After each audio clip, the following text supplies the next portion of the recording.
Most of the men who come here, and since I've been here anyway, they're men who want a new direction, men who want a fresh start, men who have a goal in mind. And the things that we offer as support, they believe is a fit that would help get them to their goal. A lot of times when I've heard people coming back on restoration, they didn't have any supports available. So there's a gap that's created where the person just doesn't have that support to transition safely. We had a gentleman that came through, and he was from Maryland. There has been a great amount of fear that he had experienced.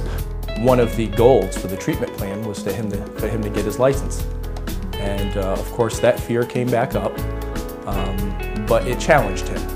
And we helped them to make the right steps.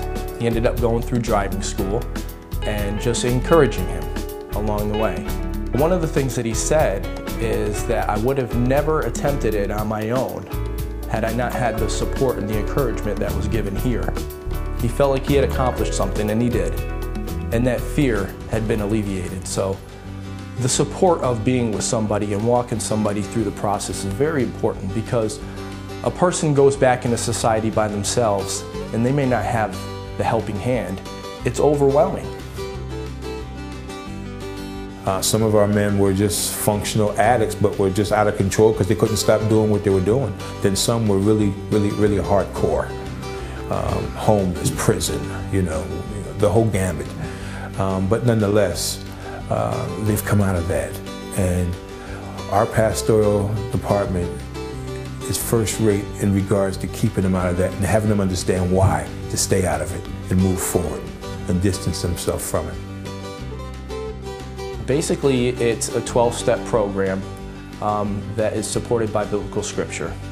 And this program is not just for those that are having addiction problems, it's those that are having any type of issue at all.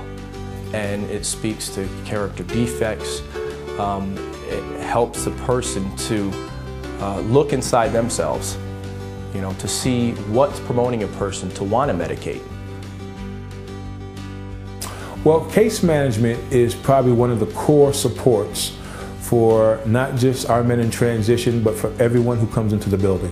We set up this treatment plan, and it gives them instruction on what to do while they're here. And we aid them, we assist them in attaining those goals. We have two types of Bible studies. We have one Bible study that is for the entire community, and that is open to the public. And then we have the Bible study that is upstairs for the program. And basically what these Bible studies do is they focus on the spiritual man. The reason why it's important for the Discipleship House men is because the men that come in from the street are working. They represent the success that men can be, being free from drugs and alcohol, being free from the things that would beset people, not giving themselves over to things that would beset people, and being a success. So with the men on the comeback trail, so to speak, partnering with the men who are already living the life, it's a great blend. But the biggest thing I see that's influential is they see the example of men who are doing it on the outside, confidently and successfully. Most of these programs these guys come from have no counseling at all. So all the abuses, all the tragedies, all the disappointments and anxieties from coming out of the addiction, they just lie dormant in these guys. Well, we have 24-hour supervision here. I have a staff of five people, counting myself. We have 3 shifts, first, second, and third, 8 to 4 p.m., 4 p.m. to midnight, midnight to 8 a.m. We've broken down our staff into 3 elements.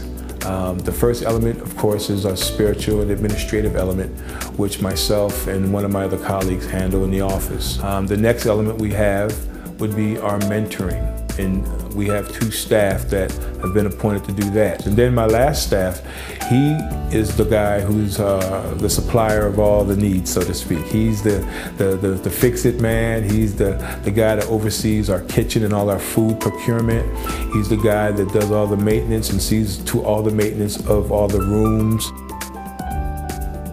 We have an academic curriculum that talks about man and his money. Well, that's going to teach from the biblical standpoint of how a man is supposed to be a good steward of their money and how God would have them to use their money. And we also have one that's called the man in his time, and that steward of time. So all these things can help them when they get out to living on their own. There's always staff here, so there can be a close watch on an individual. You know, if we sense that there's a person that's just behaving a little bit differently, maybe this person's a little sad, or maybe this person's going through something, that accountability system will, you know, enable one of us to reach out to the individual. So it's a safeguard for people. Volunteer opportunities here mark part of the change the men are making in their lives. It also gives them opportunity to share their life, share their experience, share what's happened to cause their lives to change. They become instruments not only to help, but they become instruments of hope. And as the men consistently do that, they become so fond of it because they begin to see the product of it and the fruit of it. For me, what motivates me is seeing transformed lives, seeing the miracle of people's lives being transformed by God. The renewed mind, the change in character, the change in a person's heart that takes place. That money cannot buy. Only God can do that. And so that gets me up every day.